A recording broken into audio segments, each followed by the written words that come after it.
Voici l'erreur monumentale que beaucoup de coachs débutants ou beaucoup d'entrepreneurs débutants font en ligne. D'accord? Et moi-même, j'ai fait cette erreur-là. Parce qu'au départ, voilà, lorsqu'on dit il faut bâtir son audience, il faut avoir du volume, c'est-à-dire augmenter le flux de personnes qui te suivent. Ce que je faisais au départ, c'est que j'allais ajouter quiconque en amitié. D'accord? J'allais même dans des groupes qui étaient censés être des groupes qui regorgent ma clientèle idéale et j'ajoutais tout le monde en amitié. Alors que c'est une erreur à faire parce que dans ces groupes-là, il y a peut-être 30 à 40%, voire 50% de personnes qui sont là comme des freelances et qui sont là juste pour pouvoir acquérir eux des clients. D'accord? Et j'ajoutais des personnes, en plus des personnes que j'avais aussi déjà dans ma communauté, qui étaient là depuis avant que je me lance en ligne. Et l'audience gonflait, mais je n'avais toujours pas de vente.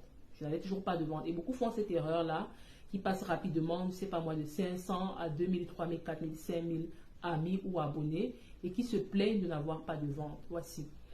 C'est vrai qu'il faut ajouter des personnes en amis. C'est vrai qu'il faut avoir un flux de personnes, n'est-ce pas, qui visitent ton profil. Mais ce flux de personnes-là doit absolument être un flux de personnes qui a le problème que tu peux résoudre. Parce que si ces personnes n'ont pas le problème que tu veux résoudre, c'est peine perdue. Ils vont visiter ta boutique, c'est-à-dire ton profil. Et puis, si ce que tu fais est bien, ils vont apprécier avec des likes, des commentaires, parfois te féliciter en inbox. Mais réellement, est-ce qu'ils vont passer à l'action pour pouvoir acheter? La réalité, c'est que non. Ils ne le font pas parce qu'ils ne t'aiment pas ou est-ce que tu fais n'est pas du bon travail, mais tout simplement parce que ce n'est pas ta clientèle idéale. Donc, même lorsque tu vas dans les groupes, d'accord, prends le temps de voir exactement qui est-ce que tu ajoutes en ami. Est-ce que cette personne-là a peut-être commenté sous un post, voilà, où tu te dis là, si cette personne commente sur ce post-là, ou bien si cette personne-là fait ce post-là, ou like ce post-là, c'est potentiellement ma cible idéale. Je prends un exemple. Je suis dans un groupe où une personne pose le problème de visibilité ou me dit ne parvient pas à vendre. Cette personne-là, automatiquement, je l'ajoute en ami. Si une personne vient après elle et lui dit, voilà, j'ai le même problème, j'ai pourtant fait le travail sur l'avatar, comme tout le monde le demande et blablabla, mais j'ai l'impression que je suis pas entendue, je ne suis pas visible et je ne parviens pas à faire de vente, je l'ajoute en ami.